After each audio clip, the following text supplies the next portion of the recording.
Hello everyone, मैं हूँ प्राची और आपका वेलकम करती हूँ मेरी स्पेस में। सॉरी, मेरी आवाज़ थोड़ी सी ग्रॉगी फील हो सकती है क्योंकि मैं सुबह सुबह उठकर थोड़ा सा मॉर्निंग टाइम में हल्का सा मेडिटेशन कर कर ये चैनल कर रही वीडियो बना रही हूँ। तो आई होप कि क्लैरिटी रहे फिर भी। Anyway, so let's just quickly jump on to the reading. तो आज का स्प्रेड ना काफ़ी इंटरेस्टिंग है, आपके सामने आपको दिख ही रहा होगा। It's a very very powerful energy, very powerful, क्योंकि आप देख सकते हैं कि 3 मेजर अरकानाज आपके एनर्जी, चैलेंज और गाइडेंस में आए हैं। और ऑब्वियसली 3 ऑफ स्वॉर्ड्स आया है आउटकम में, बट मैं उसको एक्सप्लेन करूँगी बिकॉज़ वो देखते ही कार्ड थोड़ा सा भयंकर सा डर सा लगता है, but there is nothing to be worried about there. So let me explain the positions of these cards and how it impacts the overall spread का जो भी लेसन है। ठीक है, तो मुझे ऐसे लग रहा है ओवरऑल स्प्रेड देखकर ही कि बहुत डीप डीप होने वाला है। और ये रीडिंग उन लोगों के लिए मुझे फील हो रही है जो बाहर से तो बहुत स्ट्रांग दिखते हैं, ठीक है, लेकिन अंदर बहुत क्वाइटली बहुत कुछ प्रोसेस करते करते जा रहे हैं। और ये जो कार्ड्स हैं ना, जस्टिस, एम्प्रेस, सन और 3 ऑफ स्वॉर्ड्स, ये पहली नज़र में थोड़े कंफ्यूजिंग तो लग रहे हैं इनके कॉम्बिनेशंस, क्योंकि पहले 3 कार्ड्स का एनर्जी इतना ब्यूटीफुल है और फिर अचानक से आपका 3 ऑफ स्वॉर्ड्स आ जाता है। तो लेकिन वो 3 of swords is not related to heartbreak of, I mean in the literal way. ये अवेकनिंग का स्प्रेड है, ट्रूथ का स्प्रेड है, और शायद किसी इंसान की खुद तक वापस आने की जर्नी का स्प्रेड है। ठीक है, तो it's more about the return of the soul और the awakening of the soul और the dark night of the soul, जो वो बहुत सारे तरीके हैं उसको बोलने के लिए। So let's quickly jump on to the spread. तो करंट एनर्जी में जो कार्ड आया है वो है जस्टिस। अगर आप इस कार्ड को देखो तो जस्टिस आपको हमेशा, उसके हाथ में एक स्वॉर्ड है, एक हाथ में स्वॉर्ड है लेकर खड़ा है और दूसरे हाथ में उसके बैलेंस है, स्केल है, और जो कि बैलेंस्ड है। तो बेसिकली जस्टिस ये बोल रहा है कि हमेशा लाइफ के बैलेंस की आपको याद दिलाएगा। मतलब अगर आप ये कार्ड देखोगे, और वो बहुत स्टर्न है, मतलब ऐसा नहीं कि वो कहीं से भी आप उसको कुछ भी वो कर सकते हो। जो जो सही है वो सही है, what is fair. So basically जब हम बोलते हैं ना जस्टिस मस्ट प्रिवेल, और अपने जो लॉ के और कानून के जो होते हैं उसके ऊपर तो आँख आँख पे पट्टी बंधी होती है, बट ये वैसा नहीं है, ये सब देख रहा है। ठीक है, क्या हो रहा है, क्या नहीं हो रहा है, क्या अंदर चल रहा है, क्या बाहर चल रहा है, हम मास्क कित क्या मास्क लगाए हैं, रियलिटी क्या है, ये सब कुछ देख रहा है। ठीक है, तो बेसिकली ये कभी-कभी हम लाइफ में ना बहुत सालों तक जैसा लग रहा है कि हम कॉम्प्रोमाइज़ करते रहते हैं, सिर्फ़ पीस मेंटेन करने के लिए, सिर्फ़ एक लाइफ में आपके बैलेंस बना रहे, स्टेबिलिटी रहे।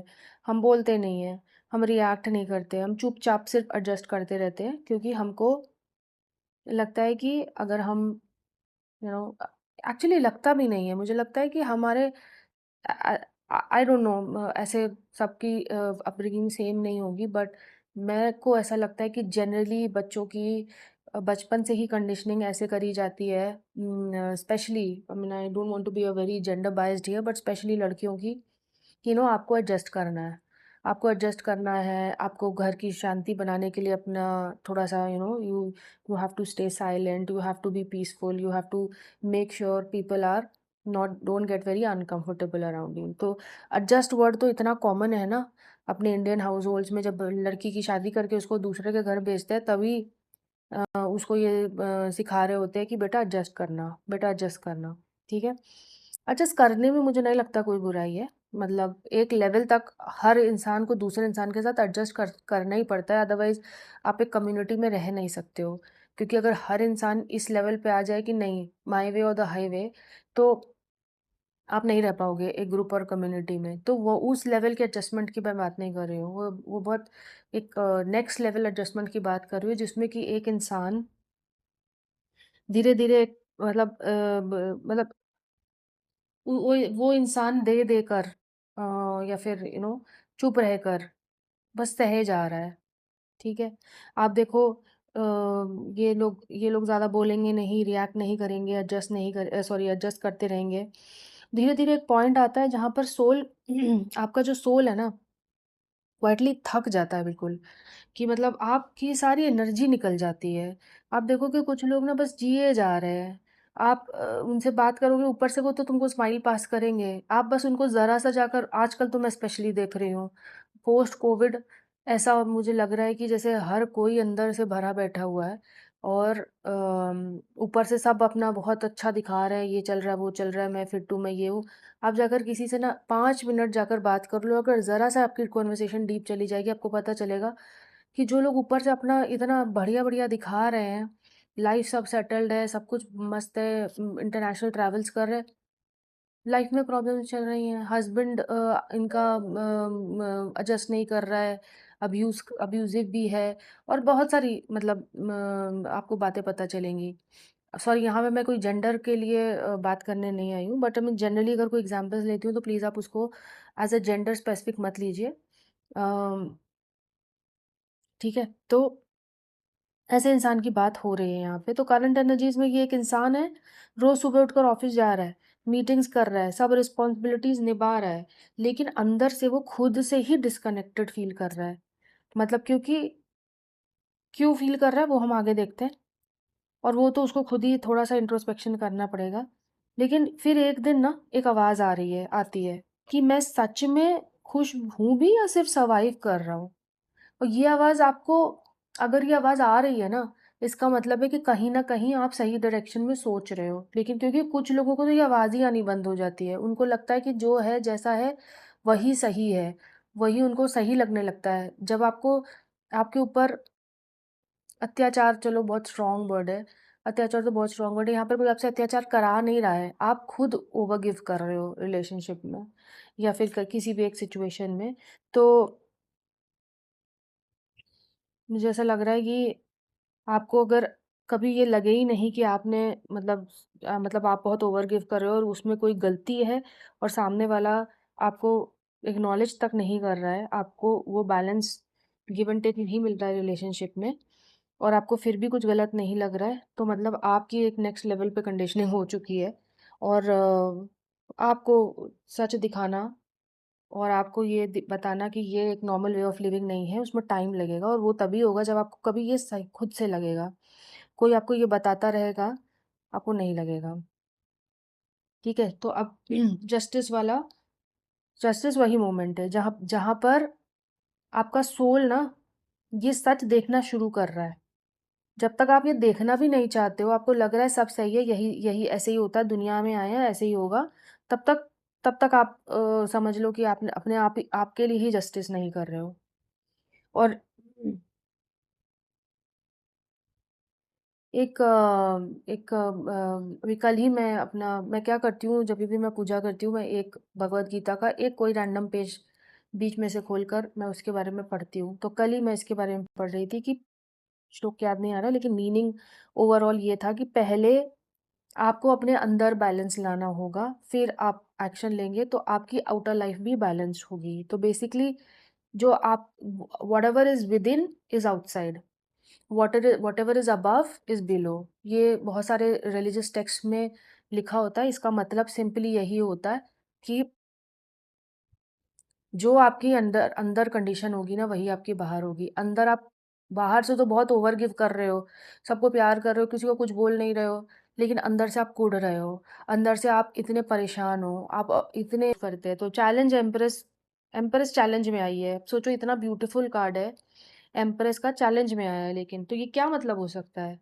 तो एम्प्रेस जो कार्ड होता है ना ये बहुत ज़्यादा अबंडेंस और उसका नर्चरिंग का कार्ड होता है।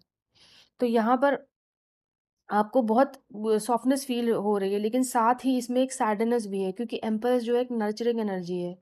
वो सबको सँभालती है, सबको देती है, सबको इमोशनली होल्ड करती है। लेकिन चैलेंज पोज़ीशन में आई है तो क्या हो रहा है? तुमने सबके को नर्चर किया, पर क्या तुमने खुद को नर्चर किया? एक तो होता है कि तुम किसी के लिए बैलेंस्ड गिव एंड टेक तो छोड़ ही दो, यहाँ पर हम बैलेंस गिव एंड टेक की तो बात ही नहीं कर रहे हैं कि आप किसी के लिए कर रहे हो और दूसरा आपके लिए कर रहा है तो चलो बैलेंस हो गया, जो कि टू ऑफ कप्स की एनर्जी होती है। हम बोल रहे हैं कि हम सबको नर्चर कर रहे हैं, लेकिन हमने ही खुद को नर्चर नहीं किया। मैं यहाँ पर अगेन लास्ट रीडिंग में भी मैंने बोला था, it is between us and us, it is between I and me. I have been giving to to everybody, लेकिन मैंने अपने आप को इग्नोर कर दिया। और ये 100% हर हाउस होल्ड की कहानी है। 100% छोड़ो, बहुत ज़्यादा हो जाएगा, बट 99% ये हर हाउस होल्ड की कहानी है। हम लोग बचपन से यही देखते ही आए हैं, अपनी मम्मियों को देखते आए हैं कि सबको खाना देंगी, सबसे पहले सारे जेंट्स खाएँगे घर के। मतलब सॉरी, मैं मुझे नहीं पता कि कौन-कौन ये रीडिंग सुन रहा है, बट मैं तो एक मिडिल क्लास फैमिली से आती हूँ, ठीक है? और वहाँ पर ऐसे ही होता है कि खाना बना, खाना तो पहले बहुत देर तक ऐसे गर्मी में किचन में पहले तो पंखे भी नहीं होते थे। खाना बना रही हैं, सारी लेडीज़ बना रही हैं, जेंट्स बैठे हैं अपना, गप्पे मार रहे हैं, ठीक है? और उसके बाद खाना रेडी हुआ, गरम-गरम खाना, गरम-गरम फुलके डैडी लोगों को और बाकी जितने भी मौसा-मौसी, मौसा जी, ताया जी, ये वो सब उनको पहले खिलाओ। उसके बाद बच्चे खाएँगे, फिर मम्मी लोग जो होती थी हम लोग को खिलाती थी। उसके बाद उनका नंबर आता था और जब वो खाने बैठती थी, ज़्यादातर यही होता है यार, खाना कौन-सा कोई हिसाब से बनाता है। इतने हिसाब से कभी खाना नहीं बनता है कि एग्ज़ैक्टली पूरा पड़ जाएगा। तो जब तक मम्मी लोगों के खाने की बारी आती थी, तो हमेशा कुछ ना कुछ कम होता था। तो वो मम्मी कभी अचार से खा लेंगी, कभी मम्मी थोड़ी सब्ज़ी बची उससे खा लेंगी। मतलब मैंने ये सब देखा है और आई एम श्योर ये सब सब बहुत सारे लोगों के साथ रेज़ोनेट होगा कि हमारी मम्मियाँ ना पूरी सैक्रिफ़ाइस की पूरी वो हैं, पुतला हैं पूरा। और वो हमने इतना देखा है कि रात में सुबह सबसे पहले मेरी मम्मी तो 4 बजे उठती थी, क्योंकि उनको टिफ़िन बनाने होते थे बच्चों के, फिर पूरा खाना बनाती थीं, ठीक है? फिर दादा-दादी के लिए भी पूरा खाना बना के, सब बच्चों का टिफ़िन पैक करके, अपना टिफ़िन, पापा का टिफ़िन, सबका टिफ़िन पैक करके, मेरी मम्मी टीचर थी। और वो फिर जाती थीं, हम लोग चले जाते थे 6:30 बजे तक स्कूल, फिर वो चली जाती थीं 7 बजे, फिर उसके बाद वो आती थीं 1 बजे तक। उसके बाद वो बच्चे आने से पहले she used to make sure कि वो सबके लिए गरम-गरम रोटी और वो सब बनाकर रखें और वो करें। फिर बच्चे आते थे, फिर वो कर रही हैं, फिर करते-करते सोती थी कितने बजे? 11, 12, मतलब 4-5 घंटे की नींद से ज़्यादा मुझे लगता नहीं कि मम्मियाँ नींद लेती हैं। ठीक है, सबसे पहले उठती हैं, सबसे लेट सोती हैं और ये सब किसी को दिखता है? ये इतना रूटीन में चला जाता है कि लोगों को लगता है कि ये तो ये इसका ही काम है। मैं उसी चीज़ की बात कर रही हूँ। तो जब दूसरों को नहीं दिख रहा है, तो आप भी देखना बंद कर दिए हो। हम उस चीज़ के बारे में बात कर रहे हैं कि हम भी नहीं देख रहे हैं, मतलब वो भी नहीं देख रहे कि हमको कौन नर्चर कर रहा है। तो बहुत लोग इसी पैटर्न में जीते रहते हैं, स्पेशली वुमेन के बारे में मैं इसीलिए बोल रही हूँ कि मैंने तो ज़्यादातर यही देखा है हाउस होल्ड्स में।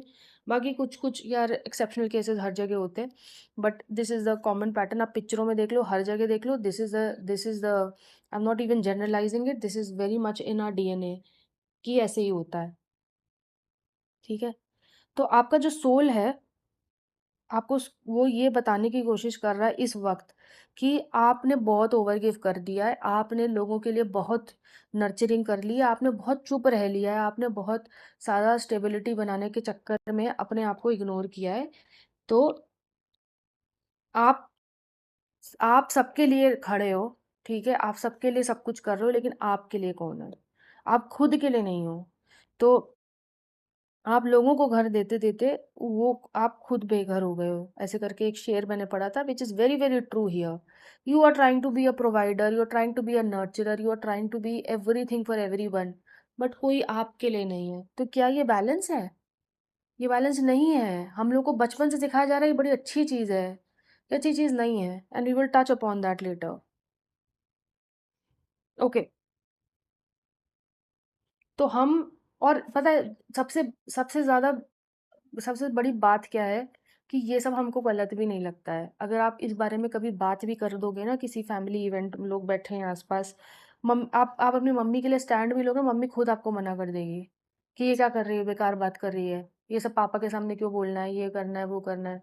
बड़ों के सामने बात करने की तमीज़ नहीं है। ये तुमको तुम्हारा मुँह बंद करा देंगे, ठीक है? अगर तुमको लोग फेमिनिस्ट बोलने लगेंगे, इक्वालिटी के लिए कि नहीं ऐसे नहीं होता है, ऐसे होता है, ऐसे होता है। तो बेसिकली आपको ये स्प्रेड से ये बता रहे हैं कि हम लोग इतने कंफर्टेबल हो गए हैं इस पूरी सिचुएशन में कि हमको इसमें कुछ गलत भी नहीं लग रहा है, ठीक है?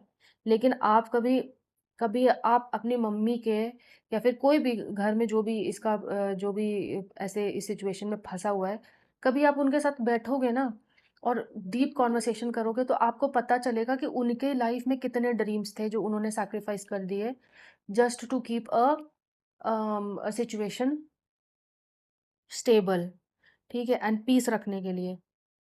उन्होंने कितनी बार अपने आप को सप्रेस कर दिया, अपने इमोशंस। उनके मुँह में भी, मुझे लगता है हर इंसान के मुँह में ज़बान होती है, लेकिन कुछ लोग बोल देते हैं पट्ट से, और कुछ लोग जो है कुछ लोग होते हैं जो बिल्कुल बोल नहीं पाते हैं, चुप हो जाते हैं।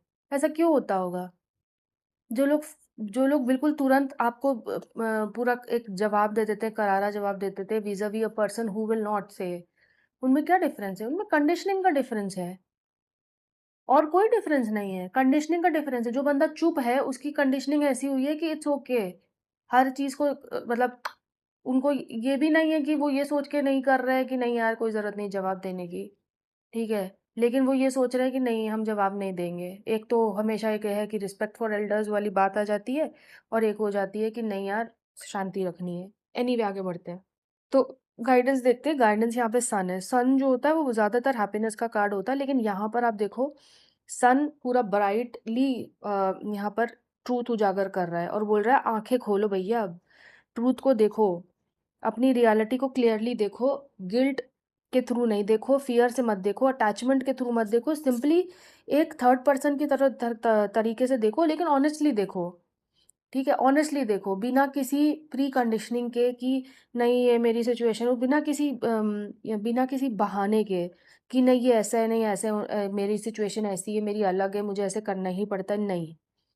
आप आप उस सिचुएशन को ऐसे देखो जैसे जस्टिस खड़ा है ना, जस्टिस का कार्ड ही इसलिए आया है। ये बता रहा है कि तुम एक जज हो।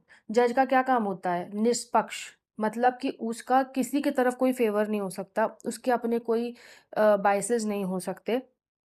जभी भी वो कोई चीज़ देखेगा तो फैक्ट्स एंड एविडेंस के बेसिस पे देखेगा, और उसके बेसिस पे वो बताएगा कि ये ट्रूथ है। तो दूसरी चीज़ एक लग रही है कि आप ना कभी-कभी लाइफ में इतने ये सब करते-करते इतना टाइम हो जाता है, और इतने एग्ज़ॉस्टेड हो जाते हैं इमोशनली कि हम अपनी फीलिंग्स को ही डिसमिस कर देते हैं कि नहीं यार नहीं है, मेरे को नहीं लगा, मुझे नहीं लगता कि इसमें कोई गलती है। हमको वो गलती नहीं लगता, जैसे आई सेड कि सब ठीक है, ओवर रिएक्ट मत करो, शायद प्रॉब्लम तुम ही हो। ऐसी-ऐसी बातें सुनकर आप सोचते हो कि हाँ, शायद हम ही प्रॉब्लम है। को इतने सालों तक आपने जो अंदर अपनी चीज़ें सप्रेस और इमोशंस दबा दिए हैं, आपको उनको डिस्कस करना पड़ेगा, हमको उनको ऊपर लाना पड़ेगा। थ्री ऑफ स्वॉर्ड्स पे आते हैं, बहुत इंटरेस्टिंग है। आउटकम ये डिस्ट्रक्शन का कार्ड नहीं है, ये आपको ये बोल रहा है कि जब आप अवेयरनेस और रियलाइज़ेशन लाओगे, तब आपको हर्ट होगा, ठीक है? आपको थोड़ा बहुत पेन होगा, ये वो बता रहा है कि when you do all of this, when you look at all your issues, the problems, the suppression, all of it, that when you look at it with a fair lens, then you will have a pain of the realization that you have abandoned yourself. दूसरे ने आपको abandon किया वो तो अलग ही बात है, लेकिन आपने भी अपने आप को अबैंडन करा है, ठीक है? जब आपको ये पता चलेगा कि आपका जो आप हर्ट हो गए, जब आपको पता चलेगा कि आपने इतने टाइम तक आप अनहैप्पी रहे हो, आपने खुद को इग्नोर किया है, आप सिर्फ सर्वाइव कर रहे थे अभी तक। यार ज़िंदगी एक बार मिली है, ठीक है? आपको आपको मतलब ठीक है रीबर्थ होंगे, लेकिन इस फॉर्म में और इस पूरे उसमें तो नहीं होंगे ना। तो आप जब वापस आओगे भी, तब आपको पता नहीं होगा कि मतलब आपको रीबर्थ, वो तो एक कॉन्सेप्ट है ऑब्वियसली रीबर्थ का, लेकिन यार ये जो लाइफ मिली है आपको सब कुछ फील करने के लिए, आप आधी से ज़्यादा ज़िंदगी निकाल दिए हैं, हम सिर्फ किसी तरीके से किसी एक सिचुएशन में सर्वाइव कर करके, ठीक है? तो थ्री ऑफ स्वॉर्ड्स आपको एक हिडन ब्लेसिंग की तरह यहाँ पर आया है कि आपके जो भी इल्यूजन्स हैं अपनी लाइफ को लेकर, वो तोड़ देगा।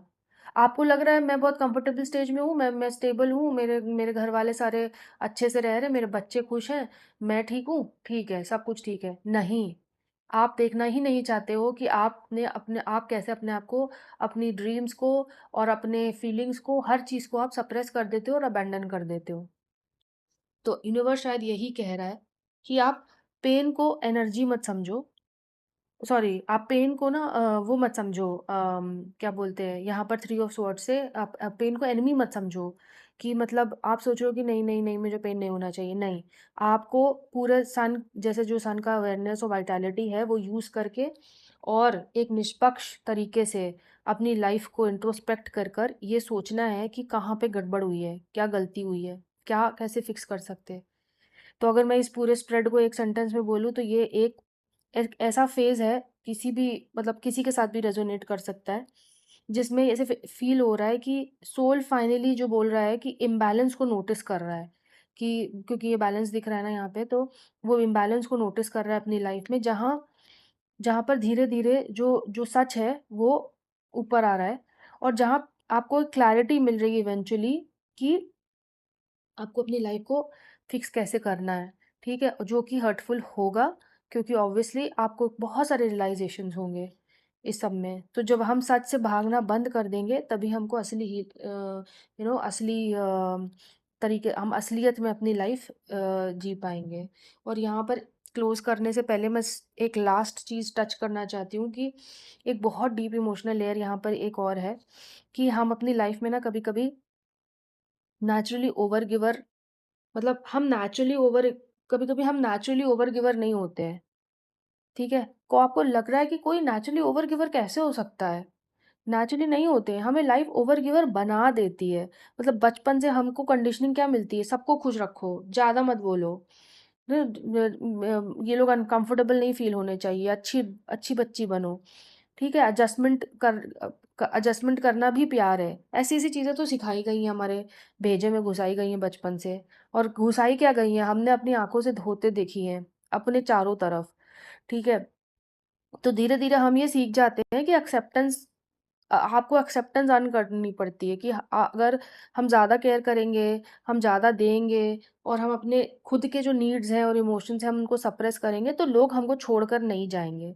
लेकिन ऑनेस्टली ये पैटर्न ना इनर चाइल्ड वुंड्स ही हैं, क्योंकि यहाँ पर आपके और कंडीशनिंग, बचपन की आपकी कंडीशनिंग तो abandon wounds, rejection wounds, not feeling emotionally chosen वाले जो वुंड्स हैं। तो फिर इंसान सबकॉन्शियसली ये सोचता रहता है कि मैं इतना दूँगा, इतना एडजस्ट करूँगा कि किसी को मेरे साथ प्रॉब्लम ही नहीं होगी। लेकिन प्रॉब्लम ये है ही नहीं। जब हम कंटिन्यूअसली अपने इमोशन सप्रेस करते हैं, सिर्फ़ स्टेबिलिटी मेंटेन करने के लिए, तो हम अंदर इतना एक रिज़ेंटमेंट बिल्ड कर देते हैं और बाहर से लाइफ़ बहुत पीसफुल दिख रही है, लेकिन अंदर इमोशनली आप एग्ज़ॉस्टेड हो चुके हो। और मुझे लगता है कि जस्टिस और एम्प्रेस का जो कॉम्बिनेशन है ना एग्ज़ैक्टली इसी एनर्जी की बात कर रहा है कि एक साइड आप नर्चरिंग कर रहे हो, दूसरे साइड आपके पूरा अंदर इम्बैलेंस चल रहा है। एक साइड इतना ओवर गिविंग है, दूसरी साइड पूरा सेल्फ अबैंडनमेंट है। तो इसीलिए ओवर गिविंग और सेल्फ अबैंडनमेंट में बैलेंस की बात हो रही है और फिर फाइनली सोल एक पॉइंट के बाद क्वाइटली अपने आप से पूछता है कि हर किसी को कंफर्ट देते-देते क्या मैंने खुद को अनकंफर्टेबल लाइफ में बंद कर दिया है? और जब हम ये क्वेश्चन अपने आप से पूछेंगे, तब उस ची अपनी इंट्रोस्पेक्शन और सेल्फ रिफ्लेक्शन की जो जर्नी है, वो शुरू होगी। तो बेसिकली हमको खुद को ही हमको खुद को ही अपलिफ्ट करना पड़ेगा, कोई और आएगा नहीं बाहर से। तो कोई किसी के लिए कुछ करता नहीं है। इवेंचुअली बस आपके माँ-बाप होते हैं, जो आपके लिए कुछ करते हैं। बाकी कोई कोई भी इंसान, इवन बच्चे भी माँ-बाप के लिए मुझे ऐसा लगता है कुछ ख़ास करते नहीं हैं। The only relationship that I feel कि कोई जेन्युइनली केयर करता होगा, उसमें भी मैंने देखे हैं बहुत सारी सिचुएशंस कि नहीं लोग करते। आपके पेरेंट्स के अलावा आपका इस दुनिया में कोई ऐसा नहीं है जो आपकी बारे में कुछ सोचता है। Some people have loving partners, I am not talking about that, but वो बहुत ही कभी-कभी मुझे तो आजकल रेयर केस लगने लगा है। तो अपने इनर चाइल्ड हीलिंग की तरफ आपको काम करना है। ये सारे वुंड्स होते हैं, इनके बारे में हम टच करते रहेंगे जभी भी हम बात करेंगे, बट ये सारे आपके बचपन के वुंड्स हैं, आपके बचपन की कंडीशनिंग है और जो कंडीशनिंग होती है वो आपने देखकर कंडीशन किया है अपने पेरेंट्स को। आपको पेरेंट्स ये कहाँ से सीखा? उनके बचपन में सीखा उन्होंने। उन्होंने अपने बचपन में सीखा, ये जनरेशनल ट्रॉमा बोलते हैं इसको, जनरेशनल वुंड्स बोलते हैं। और जब फाइनली आप अपनी लाइफ में ये करना बंद कर देते हैं ना, तो आप अपने जनरेशनल वुंड्स को क्लोज़ करते हो। कहने का मतलब है, आपकी मम्मी ने ये कहाँ से सीखा? अपनी मम्मी से। उनकी मम्मी ने कहाँ से सीखा? अपनी मम्मी से, या फिर मम्मी से छोड़ो, पेरेंट्स से सीखा या अपने एनवायरनमेंट्स में सीखा। वो कैरी ऑन हो रहा है। आपने अपनी मम्मी को करते देखा, आपको लगा यही चीज़ राइट है, यही करना है। लेकिन जब आप ये समझोगे कि ये चीज़ राइट नहीं है, और ये सोचो, आप you are not only responsible कि आप अपनी लाइफ फिक्स करो। जो ये वुंड्स है ना, आप विरासत में अपने बच्चों को भी दे रहे हैं। जैसे आप बिहेव करोगे, आपके बच्चे आपको देख रहे हैं, जैसे आपने अपने मम्मी पापा को देखा है और ये सीख लिया कि हमको ऐसे ही रहना है। तो अगर आपको चाहिए कि आपकी बेटी या आपका बेटा आगे जाके किसी रिलेशनशिप में इस तरीके से इमोशनली फ्रस्ट्रेट ना हो और बोल पाएँ कि उनको क्या चाहिए लाइफ में, आगे एक बैलेंस रिलेशनशिप रख पाएँ, तो आपको अभी से उसकी तरफ वर्क करना चाहिए। तो इसका जो रेपरकशंस है वो सिर्फ़ आप तक लिमिटेड नहीं है। इसीलिए इनको जनरेशन वुंड्स बोलते हैं। इफ़ आप अगर उसको क्लोज़ कर लो अपने इस लाइफ़ में, तो आप अपने एंसेस्टर्स को भी मुक्ति दिला पाओगे, उनके वुंड्स क्लियर करके, और आप आगे अपने बच्चों को भी वो वुंड्स नहीं दोगे। ठीक है? तो काफ़ी बढ़िया रीडिंग थी। इसके बारे में सोचिएगा। ये बहुत कॉमन चीज़ है, हम सब करते हैं किसी न किसी लेवल पे, किसी न किसी रिलेशनशिप में। और ओवर गिविंग एक प्रॉब्लम है जो मैंने सीखी है कि सबको लगता है ओवर गिविंग जो कर रहा है वो बेचारा, हम उसको बहुत वो समझते हैं। कई कई बार ओवर गिविंग, जैसे मैंने बोला, वुंड से भी आती है। कई बार आप ओवर गिव ये भी कर सोच कर करते हो कि इट्स ऑल्सो कंट्रोल मैकेनिज्म, कि यार मैं इस इंसान को इतना प्यार दूंगा कि वो मुझे छोड़ के ही नहीं जाएगा। ठीक है, या फिर मैं इस इंसान के लिए इतना करूंगी कि मुझे छोड़ के नहीं जाएगा। ये चीज़ आप गांठ बांध के रख लो। जिसको आपको छोड़ के जाना है ना, आप कितना भी कर लोगे उसके लिए, अपनी जान भी दे दोगे, वो इंसान आपको छोड़ के जाएगा। तो और जिसको आपकी ज़िंदगी में रहना है, आप उसके लिए कुछ भी नहीं करोगे, फिर भी वो आपकी ज़िंदगी में रह जाएगा। तो अगेन एक चीज़ याद आ रही है कि अगर आपको देखना है कि कौन आपकी लाइफ में रियली मैटर करता है, तो कुछ दिनों के लिए आप गायब हो जाइए। लोगों को रीच आउट करना बंद कर दीजिए और फिर देखिए कि कौन आपको ढूँढता हुआ आ रहा है। ठीक है, तो आई थिंक रीडिंग क्लोज़ करते हैं। काफ़ी यापिंग कर ली मैंने। बात करते-करते टाइम का पता ही नहीं चलता। आई थिंक मैंने 30 मिनट्स एंड ओवर रिकॉर्डिंग कर दी है। I usually put everything. अगर आपको कोई अ, जब आपके पास टाइम हो, जब आपके ये रीडिंग अगर आपको मिलती हैं, तो आप सेव कर लिया करिए। आपको कोई ज़रूरत नहीं कि आप उसी वक़्त देखो। आप कभी भी टाइम निकाल कर इनको देख सकते हो। क्योंकि मैं जनरली छोटे रीडिंग्स, क्योंकि जब बात करना आप शुरू करते हो, किसी को समझाना शुरू करते हो, खुद समझना शुरू करते हो, जब मैं आपको कार्ड समझाती हूँ तो मैं खुद भी समझ रही होती हूँ। तो रीडिंग्स लंबी हो जाती हैं क्योंकि बहुत सारी बातें आती हैं, एग्ज़ाम्पल्स आते हैं। कोई चीज़ समझानी है तो आपको मैं एग्ज़ाम्पल्स दूँगी, आपको ज़्यादा क्लैरिटी मिलेगी। अगर मैं सिंपली बोल दूँ कि ये कार्ड का जो स्प्रेड है, ठीक है, वो ये बोल रहा है कि इंसान के अंदर इम्बैलेंस है और उसने बहुत ओवर गिविंग किया है, और अब यूनिवर्स उसको बोल रहा है कि आप मतलब सेल्फ रिफ्लेक्शन करो और अपनी लाइफ चेंज करो, and it will be painful and hurtful when you do that. अगर मैं ये 4 लाइनें बोल दूँगी, अब क्या लेके जाओगे इससे? तो जब भी हम बात करते हैं, हमारे एग्ज़ाम्पल्स मैं बताती हूँ आपको, हमारे सारे घर एक जैसे ही होते हैं। जब आपको एग्ज़ाम्पल आते हैं तो आप रिलेट कर पाते हो, तब आपको ज़्यादा वो सारी चीज़ें टच करती हैं, आप फ़ील कर पाते हो। That is the reason I keep talking about all of this. So I usually will post one long reading. It will be for people who want to give time and who want to listen to it. Obviously, if you don't want to listen to it, you can obviously move forward. But और अगर कभी आपको लगे कि मैं slowly बोल रही हूँ तो आप स्पीड भी बढ़ा सकते हो। आप 1.25x की स्पीड पर भी आप सुन सकते हो, सो दैट कि थोड़ा सा जल्दी रीडिंग होगा। बट जब भी आपके पास टाइम हो, मैं ये बोलूँगी आप तभी सुनो। अम, क्योंकि ये एक कॉन्वर्सेशन है। जैसे मैंने कल बोला था, बायडायरेक्शनल ही है। आप कमेंट्स के थ्रू मेरे को बता सकते हो कि जब आप ये सब सुनते हो तो आपको कैसा लगता है। या आपको कोई फीलिंग हो रही है जो आप मेरे साथ डिस्कस करना चाहते हो, कमेंट में लिख सकते हो, मुझे मेल भी कर सकते हो। मेरे मेल बॉक्स मैंने अपने उसमें सेक्शन अबाउट चैनल में शेयर किया हुआ है। And I'll be happy to respond to you and discuss if at all you have anything to talk about it. ठीक है, तो ठीक है, चलिए, please take care of yourself. I want to send a lot of love and healing towards you. Bye.